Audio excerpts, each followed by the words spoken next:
What's up, everyone? Welcome to the show. This week we are going to be talking about motivation, really, and unpacking our health hierarchy of needs, teaching you the critical steps that you need to take in the right order in order to achieve your goals. Get this right and you're going to succeed.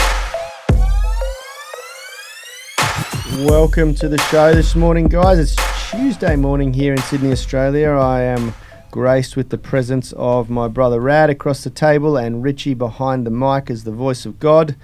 As you all know, we farewelled Phil for a little while yesterday, and very sad, but also excited. We're excited because we're going into a topic that is near and dear to our hearts, and it's very, very on point with a lot of the questions we've been getting around flexibility training specifically. Mindset is everything in flexibility. I mean, it is, if you look at the science around flexibility training, it is an adaptation of the brain and nervous system. It's not an adaptation of the muscles. So this is a great topic. I'm excited. Are you excited, Rad? Yeah, absolutely. Yeah, I think that this is something that we've stumbled across and created that is going to be a game changer over the years. The idea of the health hierarchy. It's definitely the keys to our success. For sure.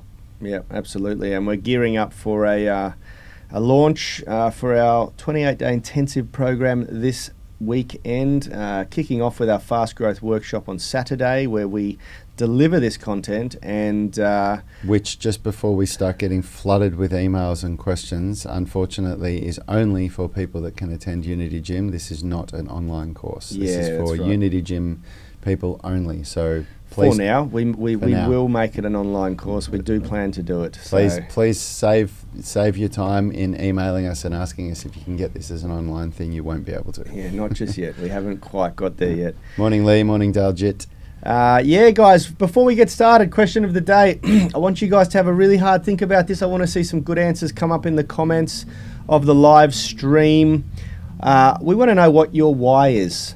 Meaning, why do you train? Why do you exercise? This is super, super important, and it's very poignant for today's discussion. We're going to be drilling down on this, and we want to know. We want to get the best podcasts come from a bit of banter and discussion. So let us know, what's your why? Why are you training? And let's kick this off by unpacking the health hierarchy. Modeled off Maslow's hierarchy of needs, which was a social psychological experiment, really, where we learnt a lot about human nature and how our thought processes go, and really it was about figuring out what motivates human beings.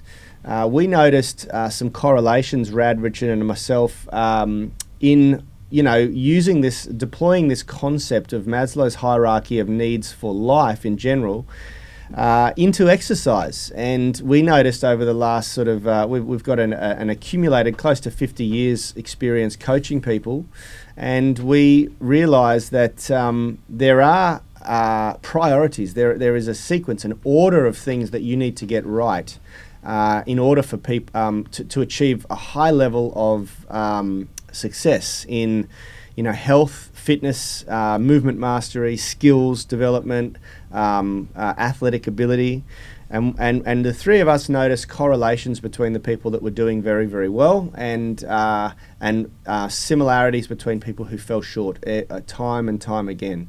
And unfortunately, the health and fitness industry, I'm going to throw some stones here, the health and fitness industry is very much geared towards I guess a cycle, putting people into a cycle where they continually fail and need to come back and spend more money at their gym or more money at their diet coach or more money at their personal trainer so that they have another run at the mountain. And all the while they overlook this concept of getting the foundation built first. Do you want to add anything to that? Yeah, well, the whole health and fitness industry is... it's not really built around giving people the solution. It's built around keeping people stuck in the problem. Yep. Like, I mean, the whole medicine, medical, what do you call it? Pharmaceutical industry is a clear example of that. It's not in the pharmaceutical industry's best interest to have you cured. It's in the pharmaceutical's best interest to have you buying their products, their medications.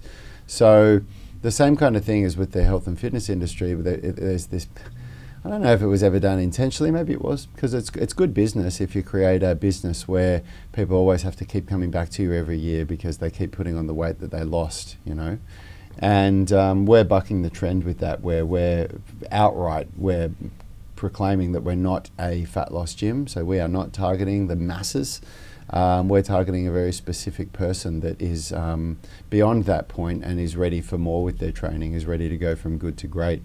And once we identified that and we identified these issues, it was easy for us to come up with this health hierarchy of needs. Yeah. First I want to say, for any of you who are sort of listening to what we're saying and questioning our motives or questioning whether it's true or not, you don't have to go far to find enough evidence to see that the industry is failing the vast majority of people. If you look at the sheer amount of failed New Year's resolutions every year, weight loss goals, how many people rebound, statistically, the vast majority of people who go on a diet to lose weight are going to rebound within 3 years, and in most cases end up gaining more weight back than they first had when they went on the diet. And 90% rebound within the year. Yeah, that's right. And most people that join a gym don't stay longer than a month or don't go longer than a month. The big box gyms in Australia and I'm sure around the world rely on about 80% of their people never using the gym. They sign up to a 12-month or a 2-year contract and they go maybe a half a dozen times in 12 months, and it's a real shame. It's a real shame, but that's the business model, and that's unfortunately what catches a lot of people out. And we believe that there's a very specific reason why it's happening, which is because people aren't setting a foundation. They're not focusing their effort and intention on the basics first, and they're going for the highest steps on the health hierarchy. And so I'll get Rad to sort of reverse engineer or explain the steps in the health hierarchy, and then we'll go deep into the first one. Well, the idea of the health hierarchy is that if you don't tackle the steps in the order that they're laid out, that you're setting yourself up for failure. So the way that the health hierarchy works is there's 5 steps to it.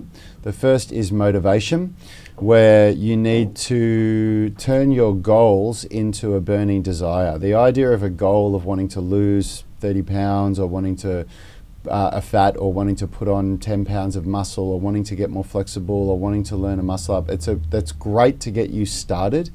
But if you don't turn that goal into a burning desire, meaning it's something that is there with you constantly, where it wouldn't matter how, like a burning desire is, that desire to find a mate, when you meet that person that you really want and it is burning within your heart. You can't sleep at night because you want that so badly and you move heaven and earth to make it happen. Another example of a burning desire is being told by your doctor that you will die if you don't lose the weight. Yeah. All of a sudden, the weight loss goal becomes a burning desire. Yeah. So that's those are examples of what we mean by when we say the difference between goals and the difference between a burning desire. Goals, you can really easily say, I'll pick it up again next week. You can't do that with a burning desire. Like it goes beyond a choice. It becomes like something that you have a visceral reaction to if you can't do it. After you've ticked that box, after the motivation is set right, the next is a daily habit of movement. So learning how to turn your gym training, turn your training routine away from something that is done whether you feel like it to something that becomes a habit, just like brushing your teeth. Hopefully everybody that's listening here has a daily habit of brushing their teeth, and it's not something that you do just whether you feel like it. And the reason why that has happened is because we all know that if you don't brush your teeth, they're going to go rotten and fall out. So we've all been trained from children to create a daily habit of brushing our teeth. Just quickly to segue on that, which I think is really interesting. Do you know why? Do you remember why brushing your teeth successfully became a daily habit? Yeah, because they found that the motivation to actually of what the result that you'd get from brushing your teeth wasn't enough to make people do it. They needed to create a reward that people could feel it, and so they put this stuff in toothpaste that actually created that glistening feeling on your teeth and that peppermint peppermint flavor on your breath. They actually have nothing to do with making your teeth clean. All it does is it creates a reward that you feel, that makes you feel like the difference between when your mouth is dirty versus that clean feeling you get. It makes you feel like, oh, I really need to do that. So they did that intentionally to create the habit. Interesting. You can learn all about that in Power of Habit. Power of Habit by Charles Duhigg.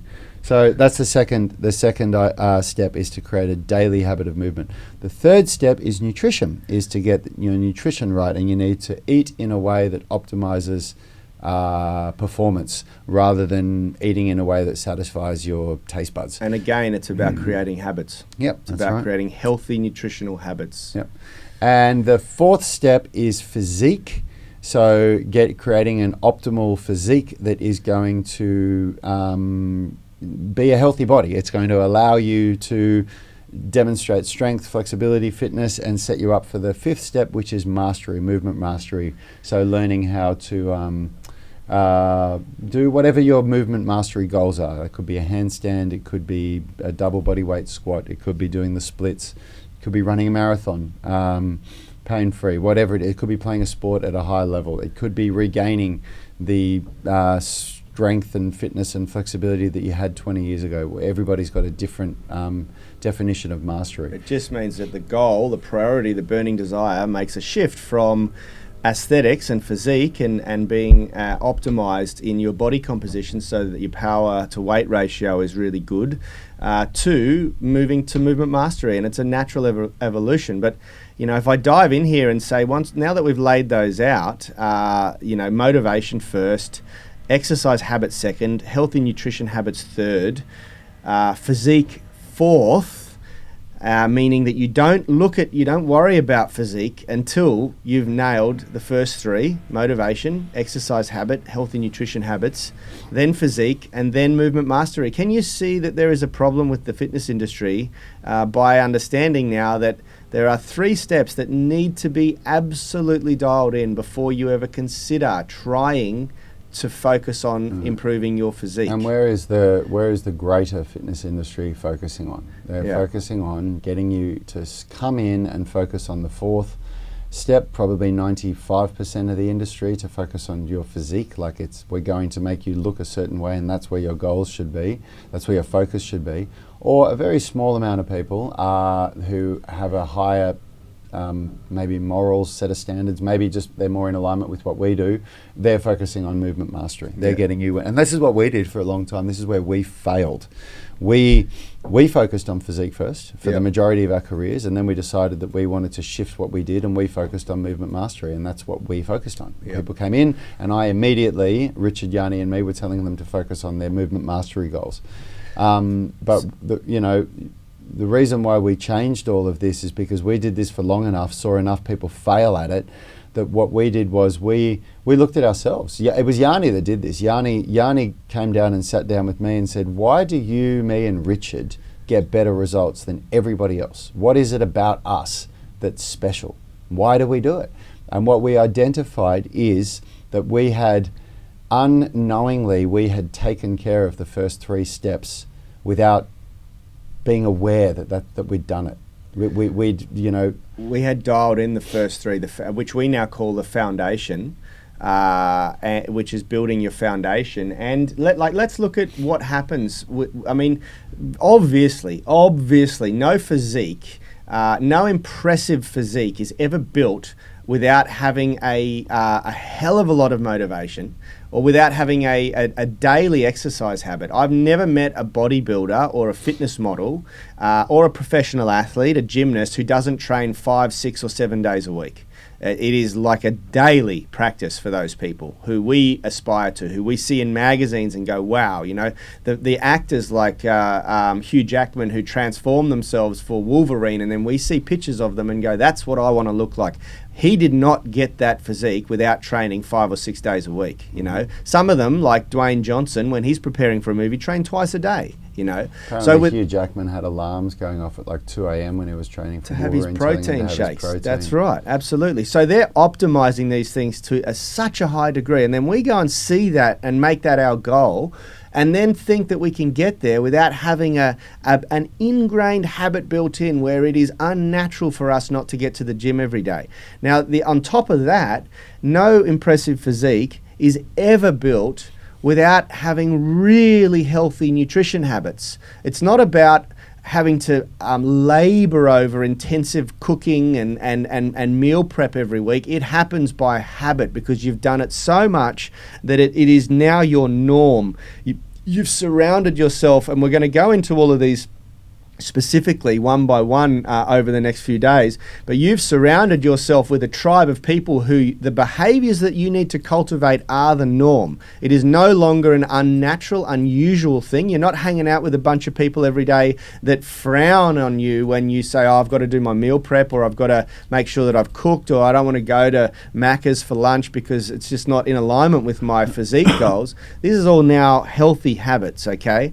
And then you got to think about no movement master, no person who's ever achieved a high level of sporting prowess, athletic ability, has ever done so without doing the same, without training intensively, you know, where it's not even laborious anymore. It's not like they don't think, oh God, I got to go to the gym. Oh, how terrible. Professional athletes, it is like built in. They may not enjoy it as much as we think they do, but it's a habit now. It's a habit. They do it every day. They wake up at 5 a.m., some 4:30, you know, and they're in the pool swimming laps when we're all asleep still, or they're doing, you know, this stuff is ingrained. And now I'm not saying that we all need to get to that level, but what I am saying 110% is that you will never get anywhere near that unless you have it's a burning desire. It is so important to you that you're going to do this, you know.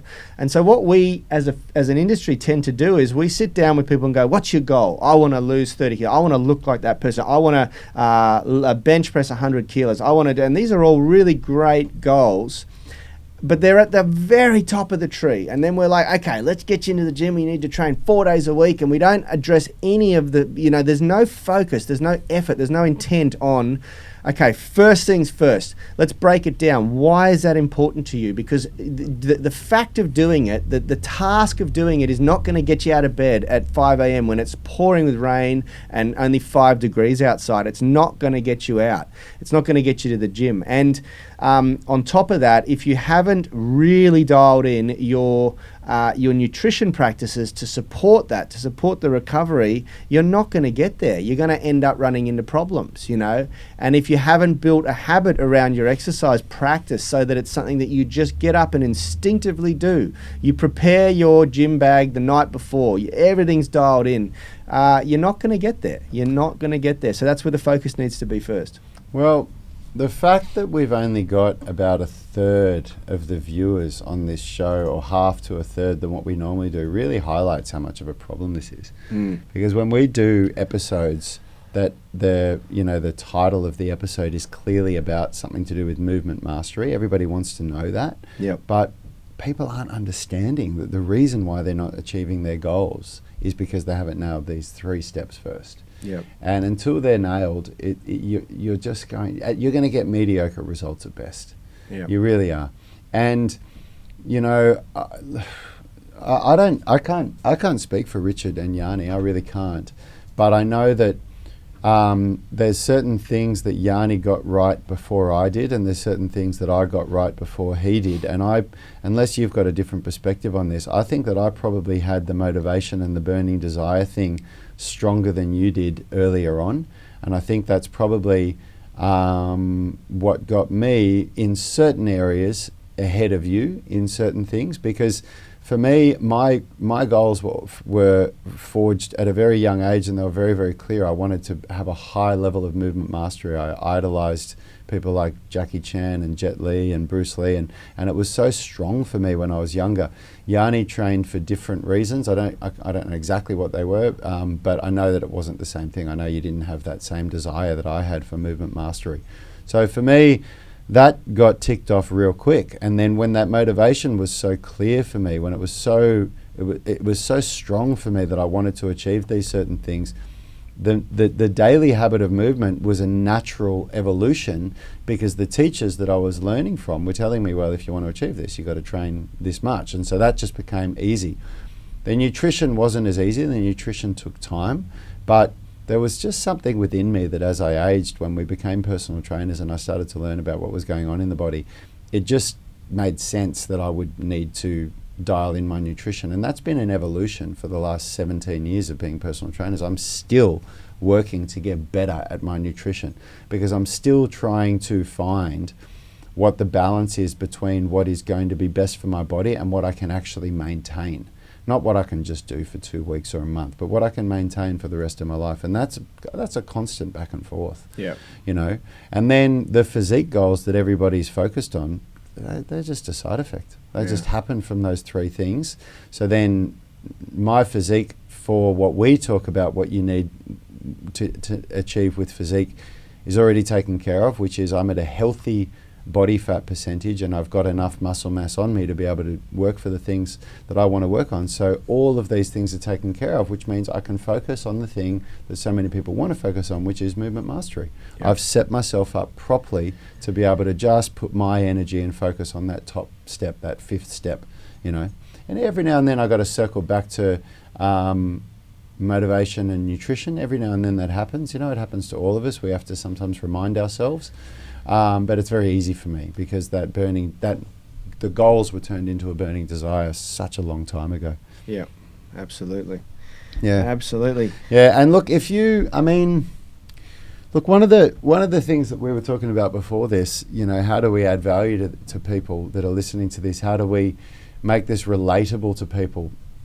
One of the first things that you can do is to start to shift your focus to think about, maybe try to create some movement goals around why you're training. Like, rather than thinking about I just want to be fit or I just want to be healthy or I just want to lose some weight, start to think about I want to be able to achieve this. And then you can start to question why you want to be able to do it. And usually for a lot of people, it goes back to childhood goals. You know, you start remembering what it was that inspired you when you were a child that you've told yourself you can't do anymore, or that you've told yourself you're too old for, which I just don't agree with at all. What we've found to be one of the most motivating things for people in this group, the people that are wanting to listen to what we've got to say, is flexibility goals. Flexibility goals are a really, really good thing to get you motivated and to keep you going, because they are things that take time to achieve, but they are things that if you apply yourself and you create this habit around, that you will start to feel a difference very, very quickly, almost immediately, almost within a couple of weeks. You'll start to feel an amazing change in your body.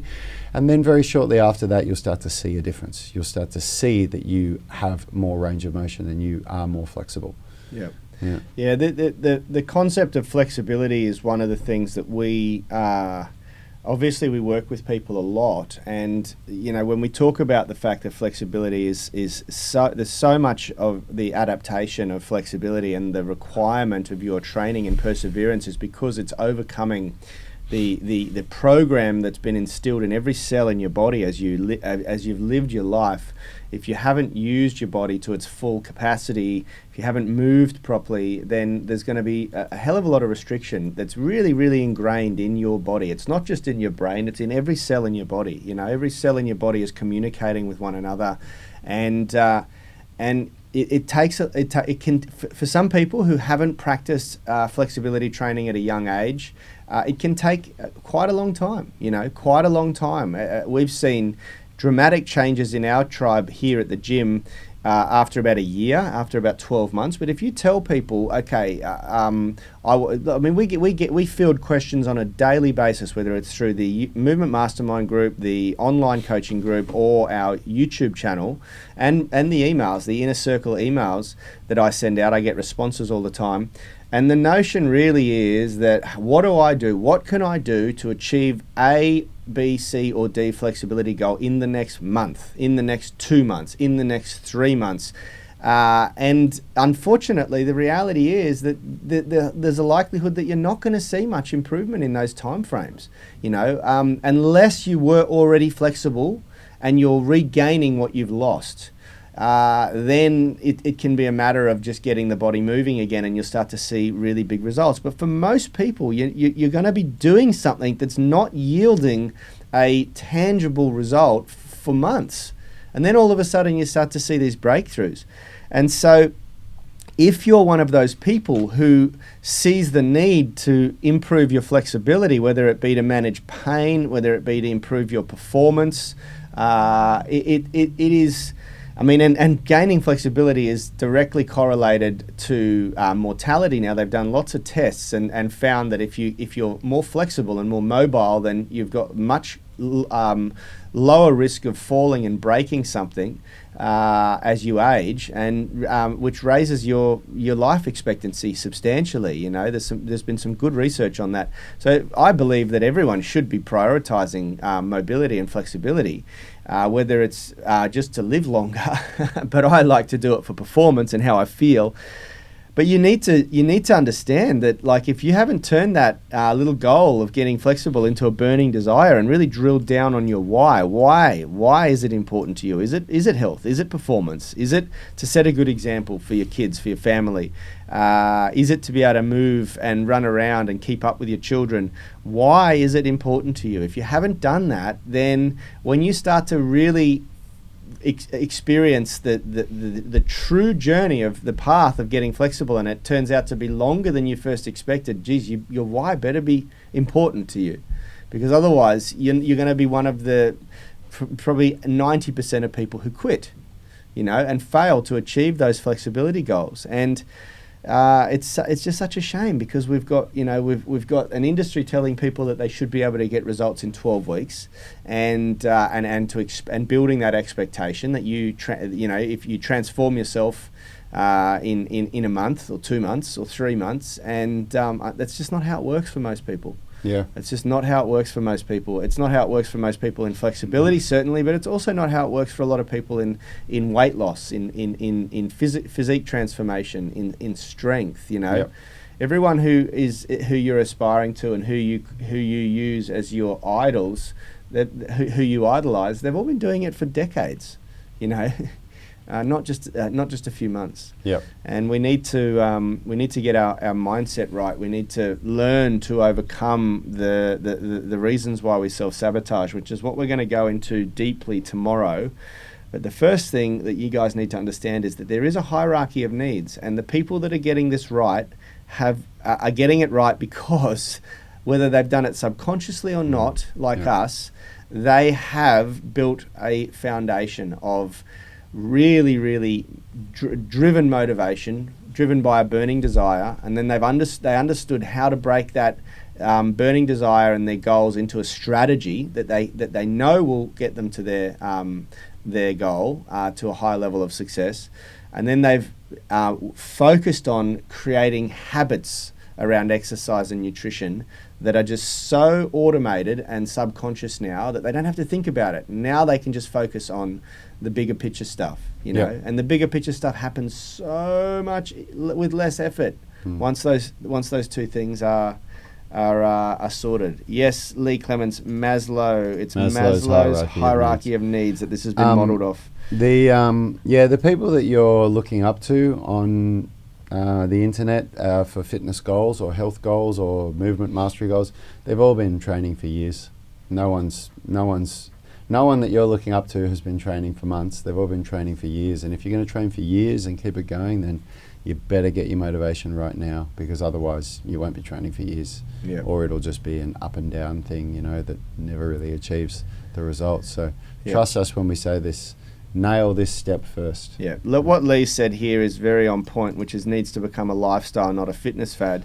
Yeah, like setting yourself a goal to lose 10 kilos is something that you can certainly achieve in 12 weeks, but I guarantee you, once you hit that, you find that it's very unmotivating to keep going, because it takes a lot of effort to hit it in 12 weeks, and it's hard to sustain. And so what happens is people go in these cycles where they absolutely hammer themselves. They achieve that superficial goal, but because they haven't drilled down on why it's so important to them, they've never attached a real burning desire to the goal, so they don't keep it. They don't, and they never turn it into a lifestyle, and so they just rebound and come back, and then at the same point they have next year they have to start all over again and do the whole process again, and they go in these cycles. And over time, the worst thing about that cycle, some people in their 20s might be saying, oh, that's not so bad, you know, as long as every year at summer when I need to put on my bikini I turn up to the beach looking pretty sexy. What happens is it gets harder and harder to repeat the process as you get older. Yeah. And then all of a sudden when you're in your 30s and you've got different priorities and there's children that you need to worry about, and it's harder to get to the gym and smash yourself so hard, you just simply don't have the energy. You're not getting the amount of sleep that you've grown accustomed to in your 20s because there's nothing interfering with it.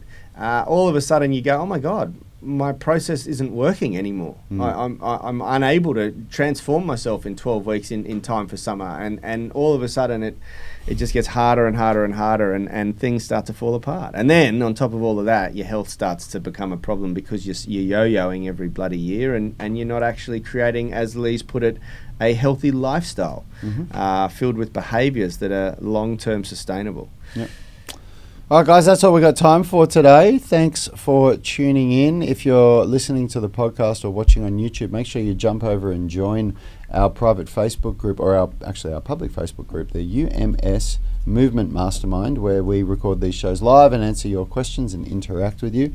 And also grab one of our free downloads, the Strength Blueprint, the Flexibility Blueprint, or the Nutrition Blueprint, where you're going to get a bunch of key insights into what we've learned over decades of being in this industry that have had a massive impact on our physical development. And also, guys, just before we finish, anyone who's watching this, who catches the replay, or Lee Daljit, who watched the live stream, and anyone else watching the live stream, because there are a few more people, share this with someone who needs it. Someone who's been banging out on their goal to achieve something in the gym and just doesn't seem to get there. It's a really important concept to understand, and it is the difference between really high levels of success and really quite mediocre results. Thank you very much for the feedback, Lee. We appreciate it big time, and it's a message that needs to get out there. We need to refine the keywords and the terms that we use to get people to click on the video, because we had half our usual audience on here, so it wasn't something that was clickbaity enough, but it's important. We need to get this out. All right, guys, we'll see you tomorrow. Everyone. Have a good day. Bye bye.